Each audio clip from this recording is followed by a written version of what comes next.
Hey everybody, Questwise here, and today in Back to Basics, what I want to talk about a little bit is a little bit deeper of an explanation into what Back to Basics is to me. We've talked about a lot of different products, we've talked about a lot of different ideas so far. We finally made it to February. This is going to be 2020 is going to be the year of me going back to basics. We got a lot of ground to cover yet. Um, but So if I guess if we break it down and we do one back to basics video a week, that's going to be 52 videos on just back to basics and what that sort of thing is. So I thought I would talk a little bit today about what it is to me, a little bit, I guess, a little bit more in depth. Um, I'm one of those people that's very nostalgic about gaming. For me, role playing is a lot of things on a lot of different levels. But in reality, role playing for me is a very nostalgic thing. It's something that harkens back to days when my life was a little simpler, when things were, I don't want to say easier, because without giving you an entire oral history of my lifetime, I just want to say that it's definitely one of those things that helps me, at the time, helped me escape, but it also helped me stretch my imagination. And over the years, it has really become my true life's passion. It has become something that I thoroughly enjoy, something that I've been, paid to create now, being a published author and published game designer as well. But for me, a lot of times it is a nostalgic thing. It's something for me to look back on with fondness, but is one of those things that not only can I look back on it with fondness, but it's something I can still engage with fondness. Now, here's something about nostalgia, is that sometimes nostalgic things aren't always like we remember them as. And so for instance, you might have had a favorite movie or a favorite book when you were a kid, and when you grow up and you go back to revisit that thing because of your love for it then, and you realize it wasn't as good as you remembered it. The great thing about role-playing games, though, because it's a storytelling game, because it's a game that's really about you, it's a framework of ideas and rules that you take and make what you want with it. The nostalgia aspect can still be there, and you can revisit these things, and they can still be really, really awesome. Now, I started, if you've watched any of my videos before, you know that my sort of true role-playing experiences began with Palladium books, with Heroes Unlimited, and some of the others, Rifts, that kind of stuff. But shortly thereafter, I dove into 2nd edition Advanced Dungeons and Dragons, and that's kind of where my path was set. I'm a huge fantasy person. I enjoy science fiction, I enjoy superhero role-playing game, but fantasy is really where it's at for me. Several years ago, just after college, I believe, I decided that I wanted to experience everything that fantasy role-playing games had to offer. So that meant going back in the catalog of Dungeons and Dragons. That meant expanding out into other areas of fantasy role-playing and stuff as well too. But one of the products that I finally was able to track down were these. Right? The Dungeons and Dragons BX, Basic and Expert books. Now, I don't own the box sets for these. I have a weird collector gene in that there's certain things I really feel like I have to have. Someday I probably will try to track down the box sets of these, just to say I actually have them, a piece of gaming history on my shelves. But a lot of times it's weird things that I collect. Like, I'm a huge Star Wars fan, and if you can kind of see up here in the background, I have a few action figures, but I tend to buy really weird stuff, like these Star Wars graham crackers, right? That kind of weird stuff as well too. So I like that kind of collecting aspect, but I think that these will probably be something, because it's such a sort of important part of gaming history. I probably will at some point try to track down the box sets for these, but I want to say that this has been my favorite nostalgic throwback of D&D. These two books really, really nail to me what I envisioned Dungeons and Dragons is as when I was a kid, when I was younger, when I was like 14, 13, somewhere in there. Between the ages of 12 and 14 is when I was introduced to role playing. And the things that I saw then, the things that I did then, these, even though these aren't the ones that I played, are really how I envisioned Dungeons and Dragons to be.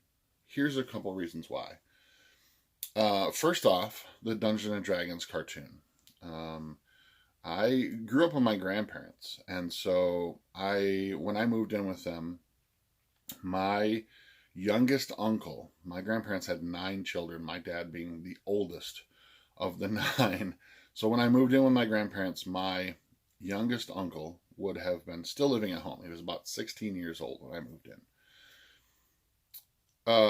So we hung out a lot together. We did a lot of cool things together. And he knew what Dungeons and Dragons was. He had some friends who had played it, but he wasn't really hardcore into it. But he was one of those people that sort of gravitated towards the pop culture of the day, right? Of the early 80s, that kind of stuff. Mid 80s. 90, kind of in that era.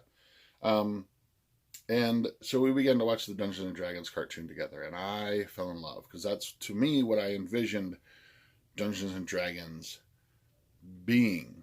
Now, I've gone back and I own the DVD of the cartoons, and while, yeah, parts of them are hokey, there's still a lot in those cartoons that I really, really enjoy, and a lot of the things that I always bring to a table when I'm running D&D as well, too.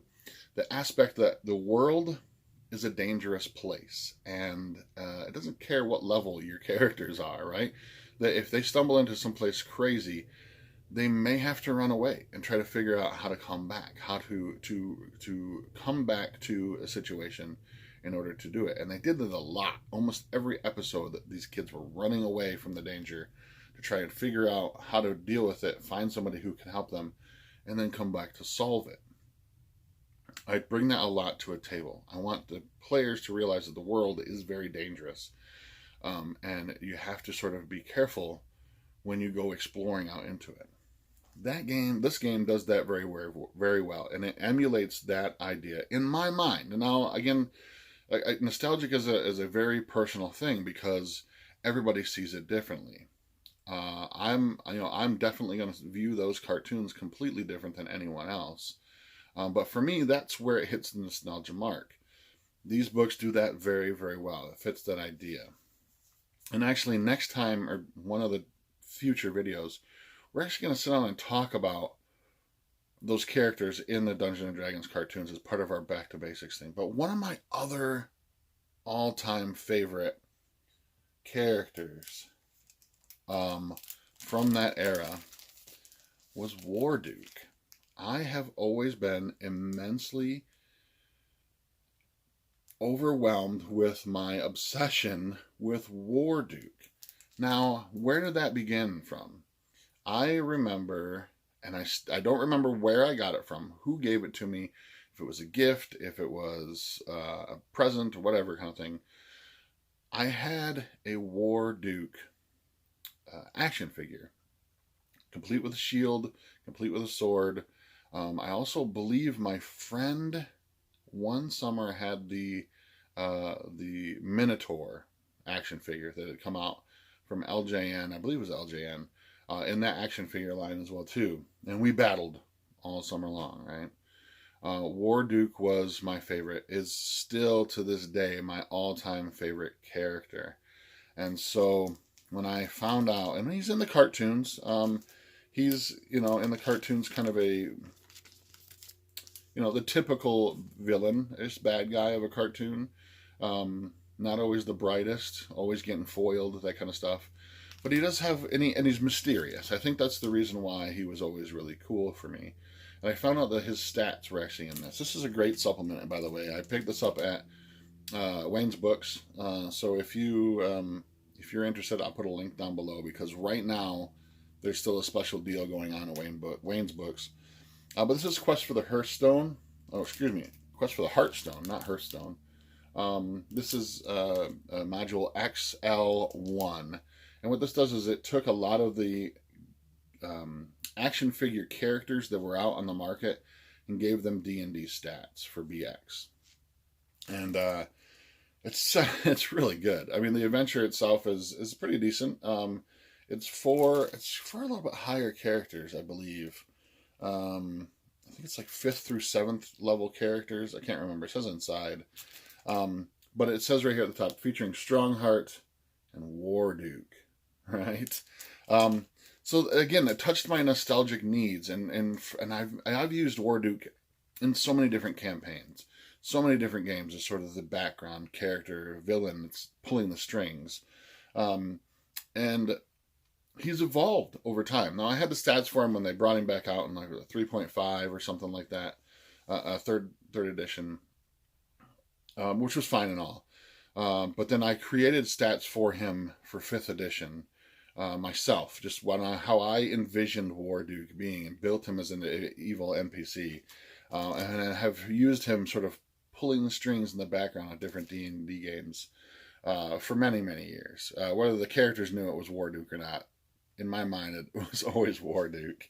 But that's what nostalgia is for me. I love going back and finding things like this. I love finding more information about Warduke. I love delving into the idea about the kids from Dungeons and Dragons cartoons. I love this game. Now, a lot of times this game I will use, something like Labyrinth Lord at the table, because this is cheap. It's easy to get print-on-demand copies of this, and it's Labyrinth Lord, so it's a little bit different. It's a little bit organized, a little better, I guess I would say. But you can get these if you want original copies. If you want some of the stuff that's actually historically, significant, you can find those over at waynesbooks.net. I'll put a link down below. If you just want some PDFs of this, if you just want to get a print-on-demand table play copies of these, those are available through my affiliate link. If you haven't seen my previous video, Questwise is now an affiliate of DriveThruRPG and the DMs Guild as well too. Use my link down below to drive over there and pick these up either via PDF or through a print-on-demand service if you want some copies of that as well too. So, real things at waynesbooks.net. You want to get some PDF or some print-on-demand copies of these through my affiliate link with DriveThruRPG and the DMs Guild down below. Until next time, I'm Questwise. I'm out.